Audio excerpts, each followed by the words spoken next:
दोस्तों, आज की इस वीडियो में हम आपको स्पेन देश की जिस खास रानी के बारे में बताने वाले हैं वो लगभग पूरी दुनिया के इतिहास में ही बहुत ज़्यादा मशहूर है। क्योंकि दोस्तों, यूरोपियन इतिहासकारों ने न सिर्फ इस रानी की खूबसूरती की तारीफ़ें की हैं बल्कि साथ ही साथ इसको एक समझदार और बहादुर और होशियार हुक्मरान भी बताया है। दोस्तों, स्पेन देश में इस रानी को आज भी एक हीरो के तौर पर देखा जाता है। यही वजह है कि आप आज भी स्पेन देश में जगह जगह पर बने हुए इस रानी के स्टैचू को बड़ी आसानी के साथ देख सकते हैं। लेकिन दोस्तों, जहां एक तरफ लगभग सभी यूरोपियन इतिहासकारों ने इस रानी की तारीफें की हैं, तो वहीं दूसरी तरफ लगभग सभी मुस्लिम इतिहासकारों ने इस रानी को एक जालिम किस्म का इंसान बताया है। क्योंकि दोस्तों, यही वो रानी थी कि जिसकी वजह से 1492 में मुसलमानों की स्पेन में मौजूद लगभग 800 साल पुरानी हुकूमत पूरी तरह से ख़त्म हो गई थी।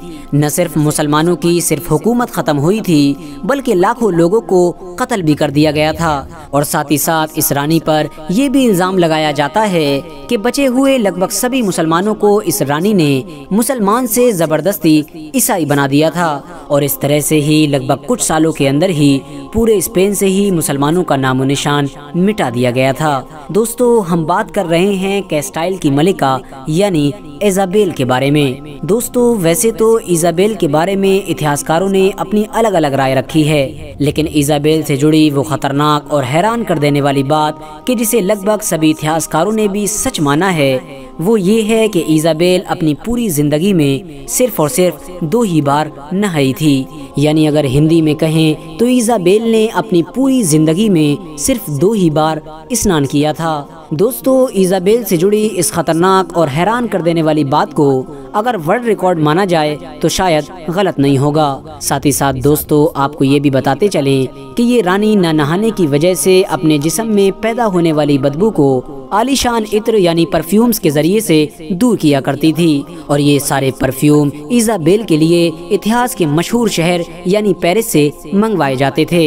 हालांकि दोस्तों, आपको बताते चलें कि फ्रांस का शहर पेरिस आज भी परफ्यूम्स के लिए पूरी दुनिया में मशहूर है। दोस्तों, अब आप लोगों के दिमाग में ये सवाल जरूर आ रहा होगा कि आखिर ये रानी अपनी पूरी जिंदगी में सिर्फ 2 ही बार क्यों नहाई, और आखिर ऐसी क्या वजह थी कि जिसकी वजह से ये नहाने से दूर भागा करती थी। तो दोस्तों, आपको बताते चलें कि 15वीं सदी के जिस दौर में इजाबेल की स्पेन के एक शाही घराने में पैदाइश हुई थी, ये वो दौर था कि जब पूरे स्पेन इलाके में रोमन कैथोलिक मजहब का बोलबाला था।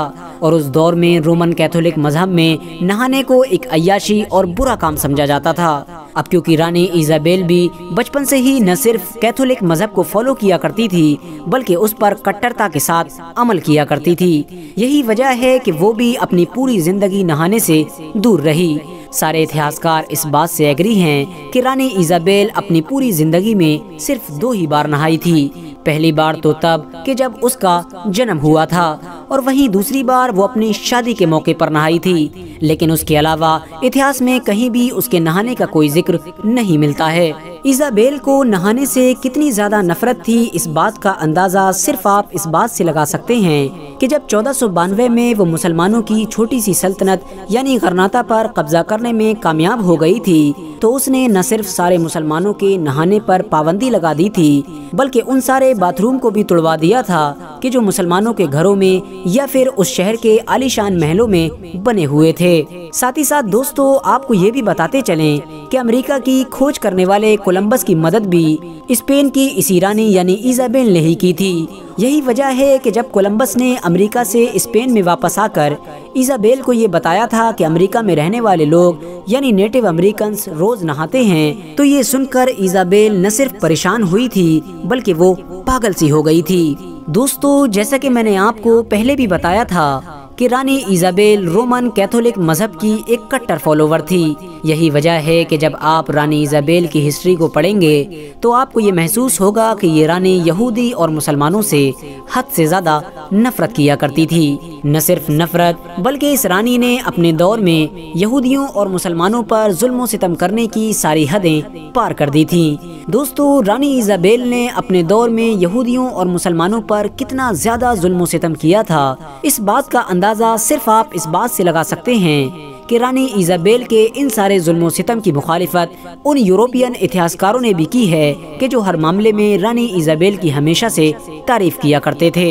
दोस्तों 1451 में जब इजाबेल स्पेन में पैदा हुई तो ये वो दौर था कि जब स्पेन में मौजूद मुसलमानों की इकलौती यूरोपियन हुकूमत धीरे धीरे ख़त्म हो रही थी। लेकिन दोस्तों वहीं दूसरी तरफ सल्तनत उस्मानिया की शक्ल में अब एक नई सल्तनत भी मुसलमानों की यूरोप के अंदर घुस चुकी थी। यानी यूरोपियन लोगों का मुसलमानों से यूरोप को मुक्त करने का ख्वाब अधूरा रह गया था, क्योंकि उन लोगों ने मुसलमानों को यूरोप से निकालने के लिए स्पेन में मौजूद उनकी इकलौती हुकूमत को ख़त्म करने के लिए बहुत ज़्यादा मेहनत की थी। 1474 में जब इजाबेल अपनी शोहर की मदद से स्पेन के एक बहुत बड़े इलाके पर हुकूमत करने के लिए गद्दी पर बैठी तो उस वक्त तक लगभग पूरे ही स्पेन से मुसलमानों की हुकूमत ख़त्म हो चुकी थी। सिर्फ और सिर्फ गरनाता नाम की वो एक छोटी सी मुस्लिम सल्तनत बाकी रह गई थी कि जहां पर अपनी जान बचाने के लिए पूरे स्पेन के मुसलमान भाग भाग कर इकट्ठे हो गए थे।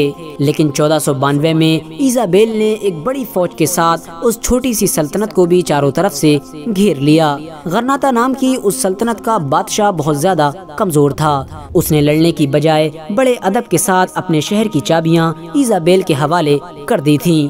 लेकिन दोस्तों उस मुस्लिम बादशाह ने अपना शहर खाली करने से पहले इजाबेल से एक सुलहनामा भी लिखवाया था, जिसमें ये लिखा गया था कि किसी भी मुसलमान को कोई जानी माली नुकसान नहीं पहुंचाया जाएगा और न ही मुसलमानों की किसी मस्जिद को कोई भी नुकसान पहुंचाया जाएगा। साथ ही साथ उस सुलहनामा में ये भी लिखा गया था कि किसी भी मुसलमान को अपना धर्म बदलने पर मजबूर नहीं किया जाएगा और मुसलमानों के बादशाह कि जिसका नाम अमीर अब्दुल्ला था उसे अलग एक बड़ी सी जागीर भी अता की जाएगी। लेकिन दोस्तों जैसे ही इजाबेल उस शहर पर कब्जा करने में कामयाब हो गई, उसने वो सारा सुलहनामा भुला दिया और कुछ दिनों के अंदर ही न सिर्फ मुसलमानों का कत्लेआम शुरू कर दिया गया बल्कि बचे हुए मुसलमानों को जबरदस्ती ईसाई बनने पर भी मजबूर कर दिया गया।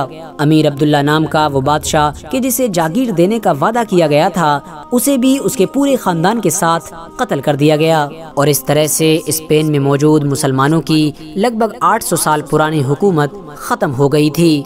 फिलहाल दोस्तों आज की अपनी वीडियो को हम यहीं पर ख़त्म करते हैं। वीडियो पसंद आने पर न सिर्फ वीडियो को लाइक करें बल्कि अपने फ्रेंड्स के साथ भी ज़रूर शेयर करें और इसी तरह की नॉलेजेबल और हिस्टोरिकल वीडियोस हमेशा देखने के लिए हमारे इस चैनल को सब्सक्राइब करके साथ ही में बेल आइकन को भी प्रेस कर दें।